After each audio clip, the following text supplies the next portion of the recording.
ஒரு படிக்கும் பொருளாக இந்த உண்மை வழிநடத்துவதை விட உண்மை காண்பிக்க வேண்டுகிறோம். ஆண்டவரே, உப்பு கலந்த இத்தகைய நெருக்கப்படுவதெல்லாம் நீங்களுடைய காப்புகள் அனைத்தும் நோக்கியுள்ள செய்கிறாங்க. உங்களுடைய ஆமையால் உடனிருந்து நீங்கள் இடையராக காத்தறிவாராக நீங்கள் ஆண்டவராக கிறிஸ்துவையாக உண்மை கொண்டாடுகிறோம்.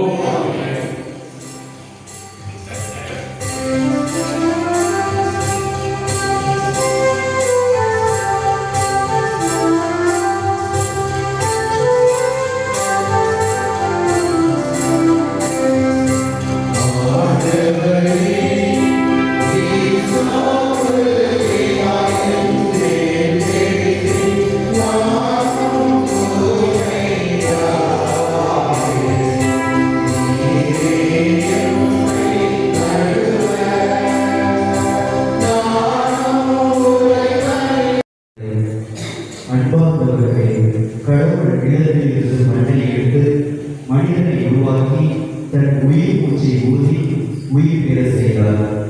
ஏரியில் ஒரு தோட்டம் அமைத்து அழகான சுவைமிக்க பழங்களை தோட்டத்தின் நடுவே நன்மை தீமை அறியத்தக்க வாழ்வின் கடியை வைத்து அதை மட்டும் தொடரக்கூடாது என்று சொல்லியிருந்தார். ஆனால் சூழ்ச்சி மிக்க பாம்பு பெண்ணை ஏமாற்றி அதை முற்றும்படி செய்தது. அவள் தன் கணவனுக்கும் கொடுத்தாள். இவ்வாறு அவர்கள் கீழ்ப்படியாமல் கடவுளின் கட்டளையை மீறி பாவம் செய்ததால் அவர்கள் கண்கள் திறக்கப்பட்டன என்று கூறும் இவ்வாசகத்தை கேட்போம்.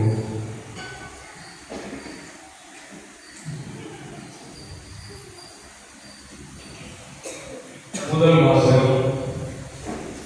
முதல் பெற்றோரை படைத்ததும் அவர்களின் பாவமும். தொடக்க நூலிலிருந்து வாசகம்.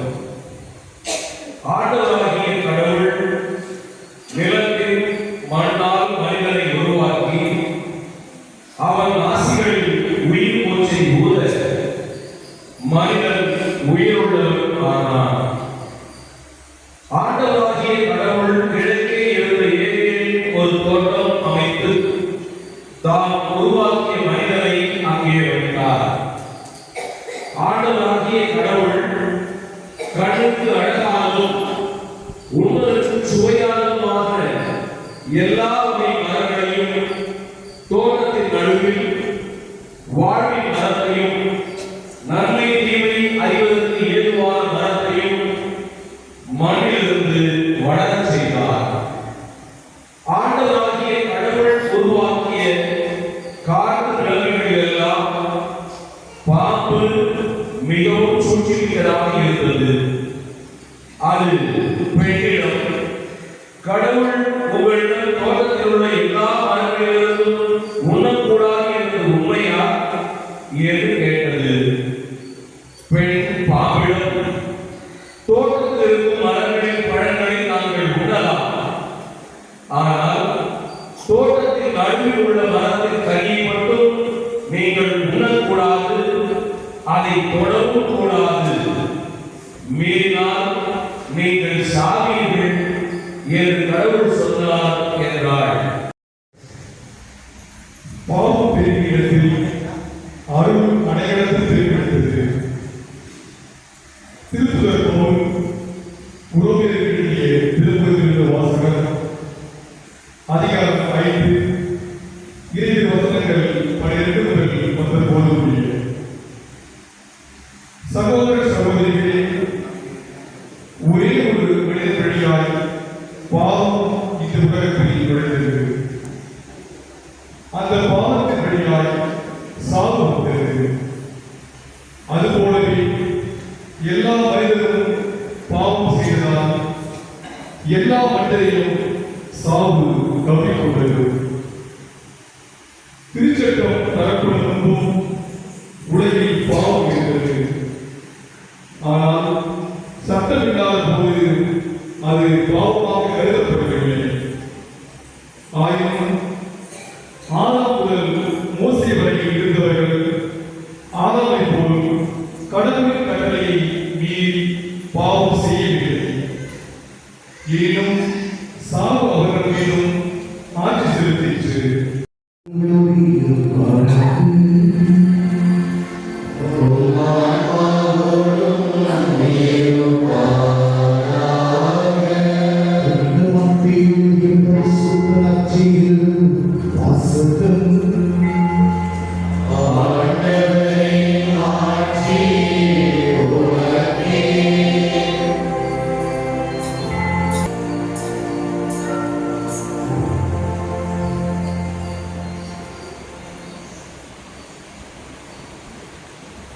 அதிகாரம் 4 இறை சொற்றொடர்கள் 1 முதல் 11 முடிய.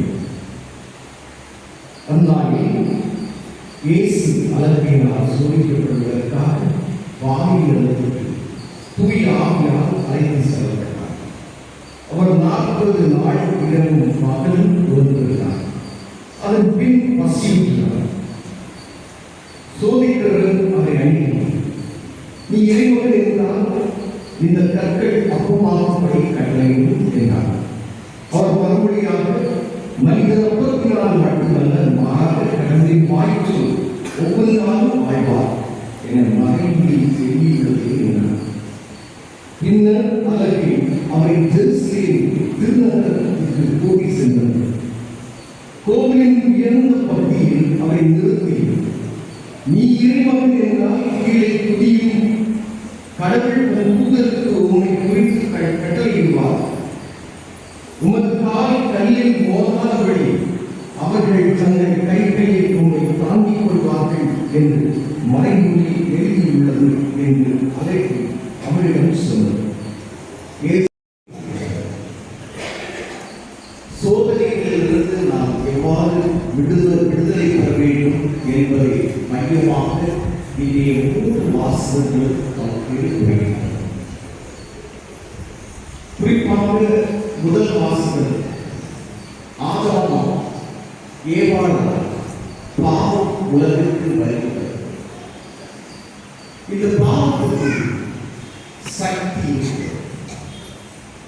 பாவம் அதைத்தான் நாம் பார்க்கிறோம். தந்திரம் இருக்கிறது. இந்த பாவத்துக்கு ஒரு மனிதனை வீழ்த்த அனைத்து சக்திகளை கொடுத்தது யார் என்று கேட்டால் அதற்கு கடவுள் இல்லை என்று வருகிறது. ஆகவே பாவம் இங்கு இருக்கின்றது. அந்த பாவம் அதை எப்படி ஆற்றுகிறது என்று நமக்கு சொல்கிறது. பாவம் ஒரு கயிறு போல ஒரு மனிதனை கட்டி போடுகிறது. நன்மை நிலத்திலிருந்து நாம் தொடக்கத்திலேயே வாசிக்கிறோம். 15ஆம் அதிகாரத்தில் மிக தெளிவாக சொல்கின்றது, பாவம் உன்னுடைய வீட்டு வாசப்படியில் இருக்கிறது. நீ நடந்து போகும்போது அதுவும் எழுந்து கடந்தது. பாவம் ஒரு நிழல் போல. நீ நடக்கும்போது உன்னுடைய நிழல் உன்னுடைய பின்னால் வந்து இருக்கும். ஆகவே பாவத்தை நீ வெறுத்தாலும் பாவம் முன்னே நீ எந்த அளவுக்கு பாவத்தை வெறுக்கின்றாயோ அதுக்குள்ளே அதிகம் நேசிக்கிறது. நீ ஒரு பாவம் செய்ய வேண்டாம் என்று நீ சிந்திக்கும் பொழுதும் அது உள்ளே இருந்து நீ செய்ய. அம்மா சொல்ல கேட்கிறாங்க, உன் கணவனை நீ கேட்க பார்த்து அல்ல உன் மனைவி நீ வெறுத்துக்கொள். இன்னொரு பெண்ணை காட்டுகிறார் உன்னை ஆக்கிரமி பாவம் பெறுகிறார். நீ எந்த அளவுக்கு கடவுளை நேசிக்கிறாயோ அந்த அளவுக்கு பாவம் அதற்கு முன்னே முந்திக் கொண்டு உன்னை ஆயிரம் கொஞ்சம் லேட்டாக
எனவே ஆண்டவரே, உமக்கு அர்ப்பணிக்க நாங்கள் கொண்டு வந்துள்ள இந்த காணிக்கைகளை அதே ஆவியால் தூய்மைப்படுத்த உம்மை தாழ்மையுடன் வேண்டுகிறோம்.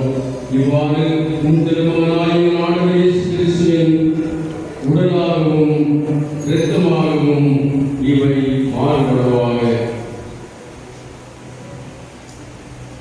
அவர் படித்தவாறே இந்த மறை நிகழ்வுகளை கொண்டாடுகின்றோம். ஏனெனில் அவர் காட்டிக் கொடுக்கப்பட்ட இரவில் அப்பத்தை எடுத்து உமக்கு நன்றி செலுத்தி ஆசி வழங்கி அதை விட்டு தம் சீடர்களுக்கு அளித்து அவர் கூறியதாவது, அனைவரும் இதிலிருந்து பெற்று உண்ணுங்கள், ஏனெனில் இது உங்களுக்காக கையளிக்கப்படும் என் உடல்.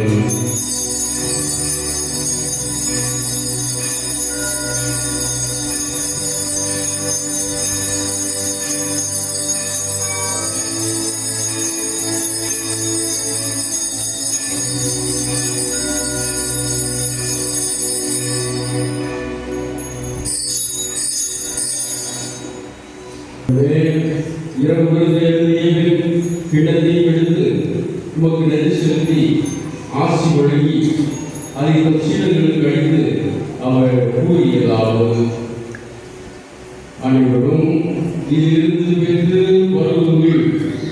ஏனெனில் இது புதிய நிலையான உடன்படிக்கைக்குரிய என் இரத்தத்தின் கிண்ணம். இது பாவ மன்னிப்புக்கென்று உங்களுக்காகவும் பலருக்காகவும் சிந்தப்படும். இதை நினைவாக செய்யுங்கள்.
திருப்பலி நிறைவுற்றது.